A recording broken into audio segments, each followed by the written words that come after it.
When Sophie walked into the restaurant to plan her wedding menu, she thought it was just another happy step toward marriage. Then a waitress grabbed her arm and whispered, "Hide, now." 5 minutes later, Sophie overheard the truth. Her fiancé wasn't planning a wedding. He was planning a fraud. And she wasn't the first woman they had done this to. This wasn't a love story. It was a trap. Sophie was sitting in Brienne's car looking out the window. It was Thursday evening, exactly 6:15, 6 days before the wedding. She felt uneasy, as if her senses knew better than her consciousness. A tall building appeared in the distance, a luxury restaurant. Mitchell, Brienne's fiancé, had told Sophie that evening that he wanted to see the restaurant. They would choose the wedding menu, discuss the seating arrangements, and plan the floral decorations. It was a typical bridal task, but a voice inside Sophie told her she couldn't pretend it was normal enough. Brienne grabbed her arm. "You look worried," said his friend. "What's wrong?" Sophie turned her head to the side. "Nothing. Maybe just nervousness. A mix of excitement and stress for the big day." Brienne smiled, but her eyes analyzed Sophie. They had been best friends for 5 years. They'd lived together in high school, gone to the same university, and moved into an apartment together in New York. She knew most of Brienne's secrets, but Sophie couldn't quite figure out the source of this unease herself. They entered the restaurant.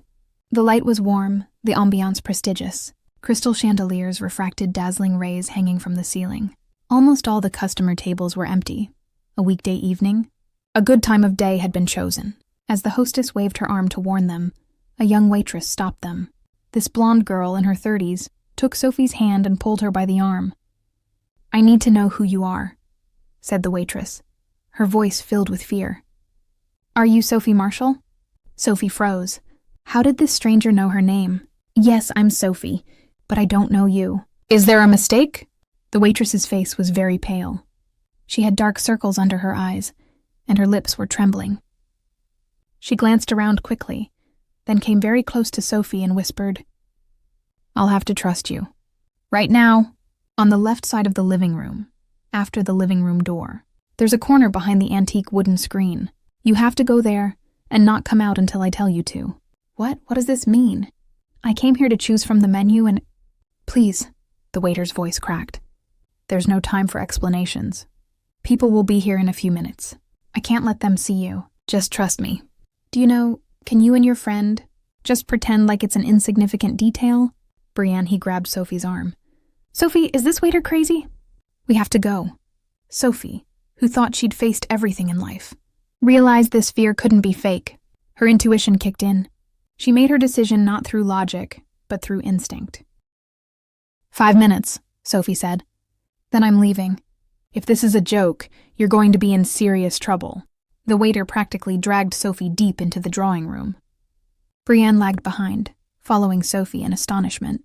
They now saw an antique screen, almost 2 meters long, dark brown wood with carved Asian motifs. Behind it, unexpectedly, was a small niche. Chairs, a sofa, a curtain, a hidden corner. Sophie and Brienne sat there. Through the narrow gaps in the screen, they could see the rest of the room. Their hearts were pounding. Brienne's hand was tightly clasped around Sophie's arm. Brienne whispered, "Why did this girl get us involved in this?" "I don't know." Silence. They could only hear the sounds of the restaurant, the clinking of plates, soft music, the murmur of conversation. 1, 2, 3 minutes passed. Then the front door opened and footsteps followed. 2 people, a man and a woman. Sophie's heart was pounding in her throat, because the sounds were familiar, very familiar. She peered through the narrow gap in the screen and froze. Michel's fiancé. And beside her was a woman of long blonde hair, a swaggering build, and an ink-colored business suit. Mitchell's mother, Victoria Ashford. "The window table," Victoria said in a cold voice. "As you can see, it's in that position indicated by the clock. Precise and quick." Mitchell slumped into the chair, tugging at his napkin. "Mom, I feel this isn't healthy. Sophie—" "Be quiet." Victoria pulled a file from her purse. In a bottle, official-looking documents. "Did you lose your mind after finding out about this? The wall of debt your father started before he died is now $400,000, and I didn't tell anyone because I wanted to look you in the face. My son, and we'll sort this out. But with the help of your stupid daughter-in-law," Sophie clung tightly to Brienne's hand. Brienne's face was lifeless, white, eyes open, mouth closed. Mitchell asked, fear in his voice. Are the documents fake? No, the documents are real. But we're going to change the perspective. We're going to say Sophie is stupid and in love. We're going to say love blinds you. Take the documents home, spend a night with her, then pressure her to sign for the family investment. Read the papers to her, say, do they look fake? Of course not, I checked them. Say, you want to marry me anyway? And this is part of the tax advantages. Sophie, she's a simple measure of intelligence. She works as a teacher. She's a girl who shares her life on social media. She won't read the documents. She'll believe what you say. Mitchell's face was turning pale. And then? After the honeymoon, you'll be getting divorced. The court papers will leave him, but the debt won't carry you. Let's, you and I, use this money. Make a fresh start. Maybe a job, maybe get out. Life can get you down to debt. This is theft, Mom. This is a matter of survival, Mitchell. And you know that. I choose not to be an old woman who has to look after your father. I choose to be a son to you. So stop talking and let's make a plan together. Black spots appeared in Sophie's eyes, and her temples throbbed. Brienne felt Sophie's body twitching. Brienne whispered, "Get out, call for help." But Sophie was frozen. This wasn't a moment in her life that she needed to escape at some point. This was a line, a zero, that needed to know where it started. A line it needed to turn around. 3, 4, 5 more minutes passed. Sophie was looking at the documents. In a wide view, loan agreements, power of attorney e-mortgage documents. The things were neatly arranged, written, and prepared for signature. Finally, Victoria and Mitchell left, taking their contracts with them, and Sophie and Brienne sat motionless behind the screen. 5 or 10 minutes later, the waiter returned. His expression was worried. "Did you hear everything?" he asked. Sophie slowly shook her head. Her throat was constricted. There were no tears yet, just that icy emptiness inside. "My name is Tasha," said the waitress. "I was in your place 3 years ago. Another Mitchell, Mitchell's brother. Got married, I don't know.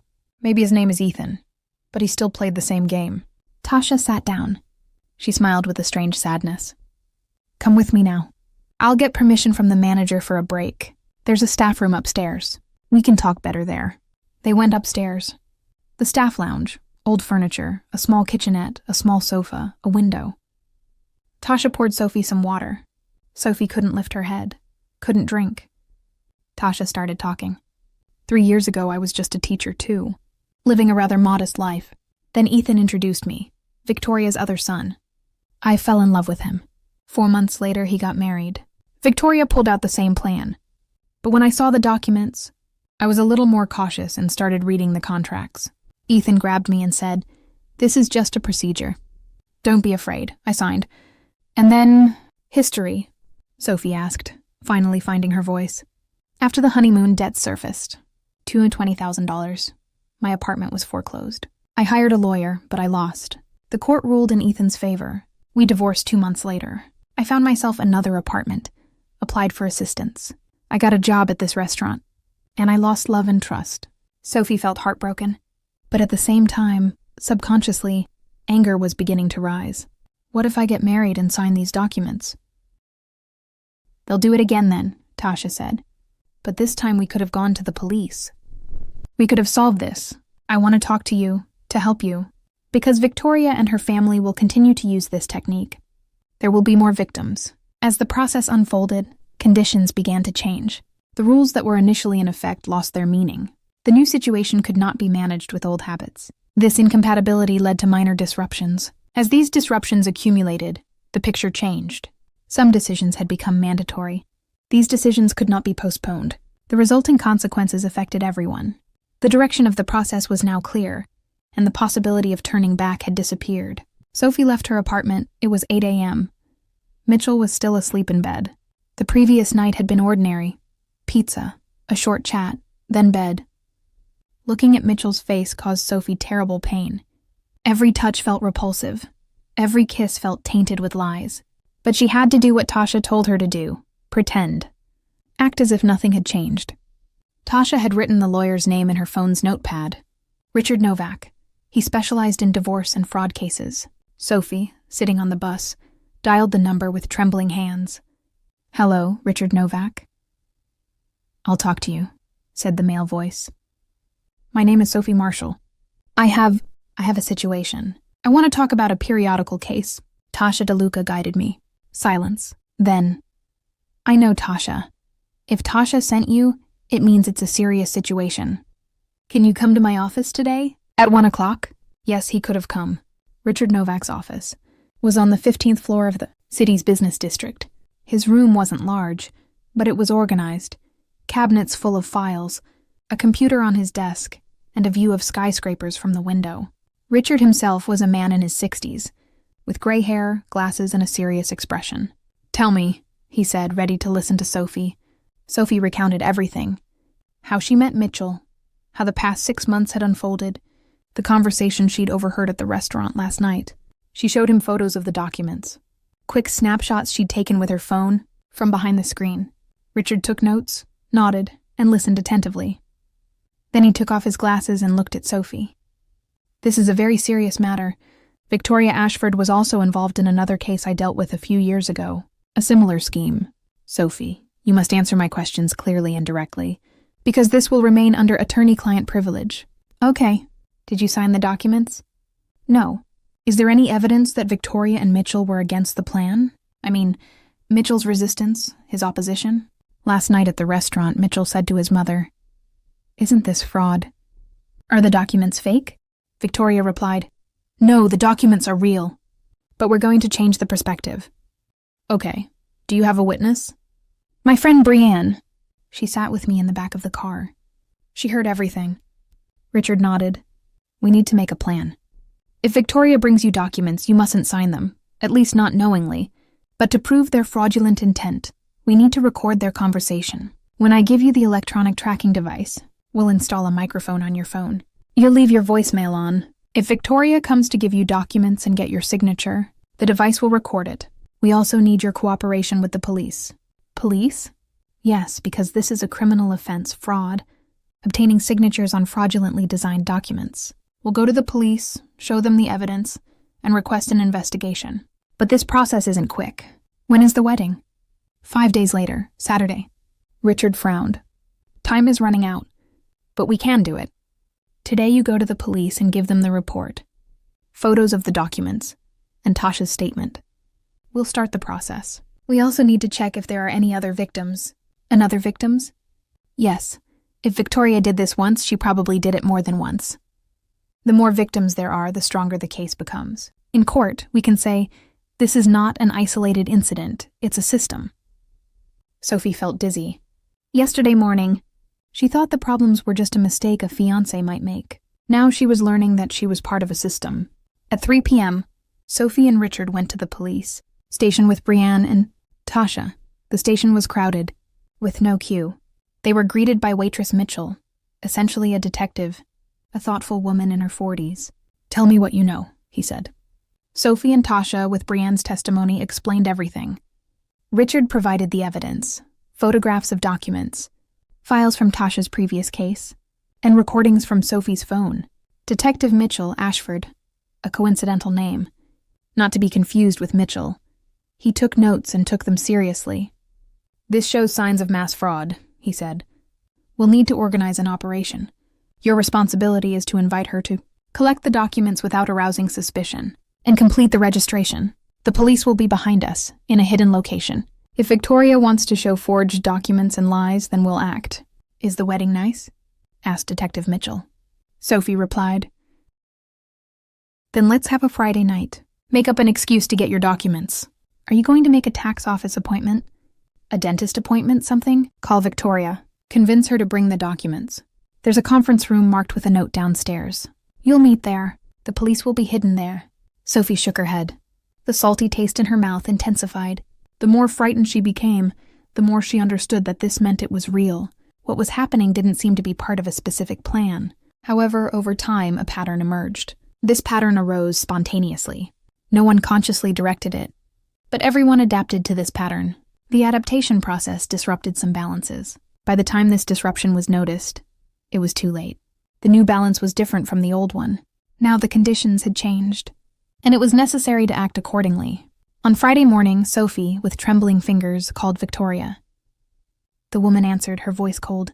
"Hello, Sophie." "Hi, Victoria. How are you? I'd like to speak with you and Mitchell for a few minutes. I have a few questions regarding your paperwork. Before I have to see a lawyer soon, I'd like to get a direct explanation from you. If we have 2 hours right now?" Silence. "For the documents?" Victoria asked. "Yes, for the documents." Mitchell said they're just tax advantages. "But I'm a little confused. Could we please go outside and talk?" Victoria let out a faint chuckle. "Of course. If you're so curious, I'll gladly explain." An hour later, in a room downstairs at the police station, Sophie, Victoria, and Mitchell were sitting at a conference table. In the adjacent room, behind a mirror with an angled lens, sat Detective Mitchell and 2 observers. Sophie's voice recorder in her briefcase was also working. Victoria took the classic document folder out of her leather bag. She hung it on the table. "Sophie, look. These documents relate to a family business.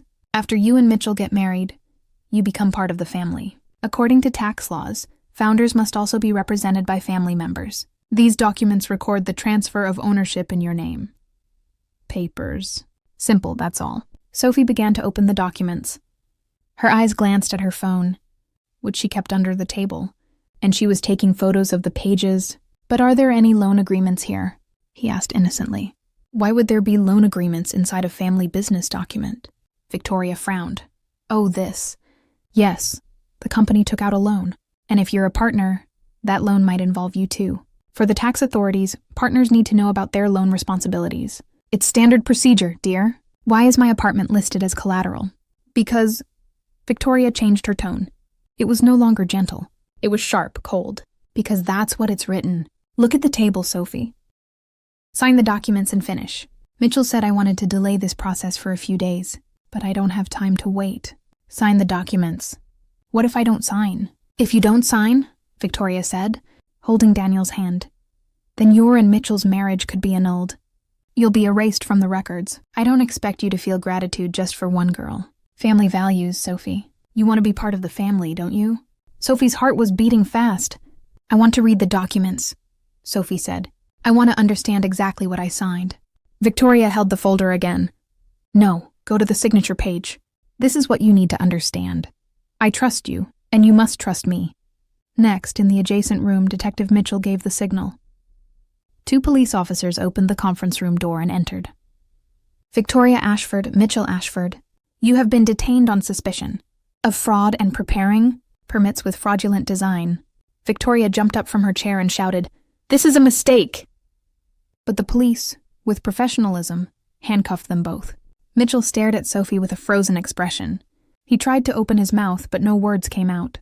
Sophie looked into his eyes and found no empathy, only weakness, selfishness, immorality. "Sophie, forgive me," Mitchell whispered. Sophie said, "But I don't know you anymore. Or maybe I never did." As they were leaving the police station, Sophie almost lost her balance. Brienne grabbed her arm. "You did it," said Brienne. "You carried it around for about a week and you did it." Yes, Sophie did. But inside there was a void. A chapter had closed, but the wound still felt open and bleeding. The following week, lawyer Richard had found other victims. In court, Ethan Ashford's divorce files had been reviewed, and Tasha's were there. In addition to her story, there were also statements from another victim, Isabella. A woman named Chen. 5 years ago, she married Ashford, divorced him 5 months later, and is now $300,000 in debt. In the courtroom, the 3 victims sat side by side. Isabella, Tasha, and Sophie. The 3 women were victims of the same family playing the same game. The prosecutor presented the evidence: photographs of documents, audio recordings, court files, and testimonies. Victoria's lawyer attempted to defend her, that the documents were genuine, that Sophie had not been under any pressure, and that she must have signed them herself. But in the audio recording, Victoria's threat to Sophie was very clearly audible. After listening for 4 days, the judge announced his decision. "I am sentencing Victoria Ashford to 12 years in prison on charges of mass fraud, forging documents and creating a pattern of threats. Mitchell, Ashford, and Ethan. I am releasing Ashford on 4 years' probation for complicity in aiding and abetting fraud. However, each of them has been ordered to pay $150,000 in damages to the victims." You could hear Victoria's voice in the courtroom, swearing, protesting. but the police took her into custody. Mitchell and Ethan also slowly left the courtroom, having to remain in the restricted area, as no one wanted to see them. Sophie walked out of the courtroom. It had been exactly 9 days. She had, of course, canceled the wedding on Saturday. Talking to her mother had been incredibly difficult, calling all the guests, making explanations, telling lies, but in the end, they understood her whole explanation, even supported it. Evim, Sophie's very close friend, had said that canceling the wedding, even if Sophie wanted it, seemed fair. 3 weeks after the court hearing, Sophie, Tasha, and Isabella were at the same, that they were sitting at a high table in the front of the Ember House restaurant. This time, Tasha was no longer a waitress there. Her lawyer husband, Richard, had found her a new job, a secretary at a law firm. Isabella's job was also new. She was just preparing to start her own business. "To us," said Isabella, raising her glass, "to the fact that we survived. That we didn't give up. For justice," said Tasha. "For friendship," said Sophie. The women drank. When they looked out the window, the city lights twinkled. Life went on. Sophie had a message on her phone this morning from Richard. "Novak and his associates have an offer for you. Would you like to work as a paralegist at their law firm? You'll be handling fraud and various other cases." Sophie replied to Richard, "Yes, absolutely yes." Because Sophie had now learned this. The bad guys always sit nearby. Sometimes under the table, sometimes across the table. But they're always there. The important thing is to see them, stand up to them, and help other women. Mitchell's memories of Ashford had faded considerably. In his place, there was another man now, David, a lawyer, Richard's partner. He wasn't quick, he wasn't in a hurry, but he was honest, reliable, and he had an eye on Sophie. With cautious steps, Sophie's heart slowly began to feel hope again. Initially, the situation was thought to be under control. Current indicators supported this. However, the indicators were misleading. Unseen factors were influencing the process. These factors had not been taken into account. Over time, their effects became apparent. The measures taken proved insufficient. This inadequacy created new risks. Now the process was in a different phase. And this phase required greater caution. A year later, Sophie's life had completely transformed. She worked as a paralegalist at Novak and his partner's law firm, handling fraud cases. Every file, every name, every story reminded her once more how trust is broken, how people are deceived, and how justice requires a struggle. In her office, there were 3 photographs on her desk, one of Brienne, one of Tasha, and one of Isabella. Sometimes while handling her files, she would look at these photos and wonder, are we finished? Have we recovered? The answer was always, we can get even better. Tasha had quit her secretarial job and gone to university. She had started studying law. "I want to be a lawyer," she had told Sophie in a coffee crumb. "I want to help women who have gone through the same things as me." Sophie's eyes welled up with tears. Tasha had resilience, persistence, and a dream for the future. Isabella, on the other hand, had opened her own clothing business. Ethical Isabella ran a boutique called Fashion. All women who, in one way or another, were victims of fraud or had difficult pasts. She gave them not just jobs, but hope. She named her shop Vita, which meant life in her Italian accent. Sophie's personal life, however, had progressed. With David, it wasn't fast. David needed to finalize the divorce first.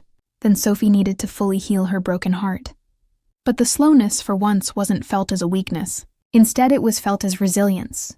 There were no scenes of apologies and forgiveness, just the slow, gradual rebuilding of trust. In May, David had received a ring, but the proposal came at an unexpected time and place. Sophie and David were sitting at a meeting of judges and lawyers who serve justice. It was a seminar about the new protocols in fraud cases. David made eye contact with Sophie, pulled a box from under the table and opened it. A simple, elegant ring, not a diamond but a tourmaline. It refracted green and blue light. "This stone is a symbol of childlike trust. Green is hope. Blue is truth," said David. "Sophie, you are a woman of hope and truth. Will you marry me?" Sophie had said yes, but this time it wouldn't be a quick marriage. 6 months, a year, however long it needed to take. It would be done properly, cautiously, getting to know each other. Tasha's university graduation was in July. Sophie E. Brianna and Isabella sat in the rows, applauding her. Tasha's mother sat beside them, old with yellow teeth but bright eyes. "My daughter is a lawyer," she said, and wept. Tasha, this young woman in a black dress with her hair tossed back, was once a lawyer at the He was the one who hid Sophie behind a screen in a waitress uniform at the Ember House restaurant. Now, he was reading a convention that explained the law from a human rights perspective, and he was the top student in the class. 3 months later, Sophie received a letter in her office. Inside the envelope was a letter handwritten by Victoria Ashford, mail from prison. Sophie and Richard had been sitting at the table, and she had opened it. Richard's suggestion had been, "Don't open it. It might cause a negative reaction." But Sophie wanted to open it. She needed to know something, what Victoria was thinking, if she was thinking at all. The letter read as follows. "Sophie, I'm writing this letter through your lawyer. I have the right to appeal, and the court oversees it. But I want to be clear, you were right. I was wrong. I had the surgery, but I ruined us all. Mitchell, Ethan, and their wives. I sold out a lawyer, a bank manager, an educated woman, not a stupid girl like you. Here in prison, I have 12 years to wait. I have time to think. And when I think, all I see are debts. Debt to my father, debt to my elderly wife, debt to my sons. But when I burden innocent people like you with debt, the debt I face is different. A debt that will never be repaid. Tell lawyer Richard. I want to allow him to help teach my sons. If the judge permits, I want to donate my retirement, all the excess of the compensation, money to go to the victims. Even so, I know I can't atone for my mistakes. I didn't love you. I've lost the capacity to love, which is the worst thing I can imagine.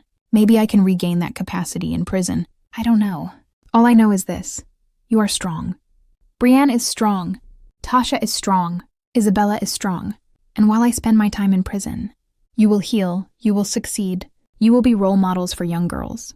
This is the harshest punishment I can receive. So when you live, please live. Be happy. Compared to what I have done, your happiness is the greatest punishment I can receive. Prison, Block C, Room 34. Sophie finished writing the letter. She cried quietly. Richard gave her a tissue. I don't know if this is genuine remorse, or just a game played in prison, said Richard. But we won't say no. We'll go to court. If Victoria wants to give her pension as compensation, we can do that. Money for the victims, a better life, maybe even the start of Victoria's own healing journey, all in one. That same month, Sophie, Tasha, Isabella, and Brienne, the Ember. They reunited at the house. But this time, they invited Keisha White, the accountant girl, another former victim of Victoria's, whom Ethan had killed 2 years earlier. She had married Ashford and divorced him 5 months later. It was discovered during the court proceedings. Now there was a group of 5 women, different stories, the same feeling. Did you know there was a new ruling in court regarding Victoria's compensation? Tasha asked. Her $80,000 pension will be distributed to her victims, so each of us will receive approximately $16,000. The beginning, said Isabella. The beginning, but just the beginning, Keisha said, raising her glass. To us, to 5 women, who couldn't find each other for 4 years. But now we're together, for not giving up for 4 years, for scratching each other's backs for 4 years, for not losing for 4 years. The women drank. When they looked out the window, they saw the city lights. But now these lights symbolized not only glittering lives, but also hope. Sophie's thoughts went to David. She considered marrying him. She thought of Victoria's letter, which had read, "Be happy." She felt her own happiness was like the displacement of something that had once felt, crushed under injustice. But now, as Sophie, sitting at the table with 4 friends, she felt a happiness surrounded by a sense of justice. Sophie, said Brienne, there was a time when music was also involved in telling your story. Tasha's story, all of our stories. People need to be told, Sophie asked. A podcast, maybe, or a series, maybe a book, Isabella said, so that young women in similar situations are aware. They know that not only they, but others too have been deceived. They are not alone, and they can get help. Sophie nodded. The idea instantly became a vision. It felt like a truly accurate idea, an intense idea, but true. 6 months later, Sophie and Tasha had started a podcast together. Trust and Deception. Trust and Deception. Each episode follows Tasha and Sophie. It was the story of one victim, and then the story of another. The number of listeners increased rapidly. 100,000, 500,000, 1 million downloads. Trust and Deception on social media. Hashtag he caught the trend. Interestingly, police departments and law schools have begun using the podcast as educational material. A course called The Psychology of Fraud and Manipulation used this very podcast. Richard's law firm began specializing in fraud cases. Tasha's legal research delved deeper into these areas.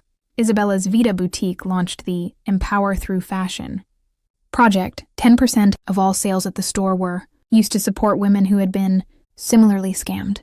Brienne, meanwhile, had entered academia. She became a lecturer teaching a course called The Psychology of Fraud. In the class, Sophie and Tasha were always present. They were telling their stories, changing their real names, but in detail, soldier by soldier. In November, David and Sophie finally got married. It was a small wedding. Close friends, family members, and a few people from Richard and his associates. At church, the priest asked Sophie and David, "Will you remain faithful to each other?" Sophie looked at David before answering. There was loyalty in his eyes, not just in words, but in glances, in actions. For over a year, this loyalty had been present in every movement, every word of David. "Yes," said Sophie. "Civilization, justice, and love." Among those attending the wedding ceremony was a letter from Victoria's lawyer, delivered with Victoria's permission. The envelope contained a few lines written in Victoria's handwriting. "Sophie, I hope to see you at your wedding. I wish you a healthy marriage, a life filled with fidelity and love. The mistakes I made, while they still play a role in your life, and your efforts to keep them light and look forward, allow me to sleep at night sometimes. Be happy with a man who wants you. Victoria." Sophie had read the letter and cried. But this too, the tears weren't just suffering. Part of them contained forgiveness. Part of them contained a sense of new beginnings. 2 weeks after the wedding, Tasha received her bar exam results. She had passed. She became a lawyer, Tasha. DeLuca now had a plaque at the head of the company. He had started working at the law firm alongside Richard, handling fraud cases. That same week, Isabella's Vita had raised funds to open its second branch. This new store, titled Vita 2, would be located in another city and serve a similar purpose. Sophie sat in her office, looking out the window as all the news came in. The city lights were still there, but now they seemed like stories. Each one a life, a struggle, a recovery. She had an idea in her head. Maybe the podcast wasn't enough. Maybe more needed. Maybe to form an association, to systematically support similar victims, to provide legal aid. She messaged Tasha, Isabella, Brienne. "I want to start an association together. Trust Foundation. It will support victims of fraud, providing legal aid, therapy, and career guidance. Would you like to join?" The answers came within minutes. Tasha's was the first. "Yes, absolutely yes." Isabella said, "I'll sponsor it with my shop." Brienne said, "I could organize an event at the university. It would raise awareness." "Yes." Keisha said, "I want to be on the advisory team of the association's founders. Let's make sure the numbers are correct." In January, the Trust Foundation was officially established. Its offices are located on the floor next to Richard's law firm. The board of directors consists of Sophie, chairperson; Tasha, legal director; Isabella, resources director; Brienne, training director; and Keisha, counselor. In the first month, 47 women applied for support. Some were victims of fraud, seeking legal help, therapy, or hoping to return to work. Sophie, Tasha, Isabella, Brienne, the four of them had, in just a year, gone from a small group of 5 to founding a foundation that supported 47 people. One night, Sophie was lying in bed next to David, thinking about all of this, when David woke up. "What are you thinking about?" he asked. "A year ago, I was leaving Mitchell's house and going to Richard's office. I had no idea what was going to happen. David, everything changed." David hugged Sophie tightly and rested her head on his chest. "No, she hasn't changed. You've changed. You've become stronger. You were better." Sophie looked up at David. "Do you regret it? That you married a woman like that? A woman who has regrets, who pursues lawsuits, who has a fund?" David smiled. "Regret? No, proud. I admire your strength, your confidence, your determination. Think about it. Victoria's son knew he was no different from these men. And yet he got up and did something. Many women would have stayed silent. Many women, but you didn't." Sophie gave David a kiss. Slowly, cautiously, but with complete affection. Now she knew what love was. She could distinguish it from manipulation. That morning, Sophie passed by the Trust Foundation office on her way to work. On the wall was a plaque with photographs of 5 women: Sophie, Tasha, Isabella, Brienne, Keisha. Below it was written, "She was brave. She was wrong. She was strong. She was together. She won." Sophie looked at this plaque every day, reminding herself each day, this story isn't just my story. This is a story of healing, a story of patience, a story of unity, a story that justice, if fought for, is possible. After what happened, I didn't expect everything to fall into place immediately, because some processes aren't immediately clear. It was necessary to look back and reflect on what happened. Not every detail may seem meaningful at first, but time naturally reveals certain points, and I allowed that time. I tried not to view what happened from a single perspective. I acknowledged the existence of different possibilities. This approach allowed me to see things more realistically. Some questions didn't have clear answers, but that didn't mean they were unimportant. The moments of silence spoke volumes, more than the words spoken.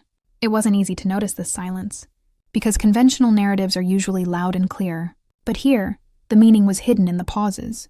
My perspective changed when I realized this. What happened has made me less inclined to make hasty decisions. I've learned that not everything needs to be resolved immediately. Some situations just need to be understood. This waiting can be unsettling at times, but it's also instructive. Looking back, I don't remember every detail, but I remember the impact it left. This impact wasn't due to a single event. It was the result of a collection of small moments, and that's why it was lasting. Not every story ends with a definitive conclusion. Some end without clarity, but that doesn't mean they're incomplete. Sometimes completion is quieter than explanation. This narrative, too, came to an end. Not with a grand finale, not with a sharp sentence, simply by remaining where it was. The events haven't changed, but my perspective on them has. That difference was enough for me. And that's exactly what needed to be told.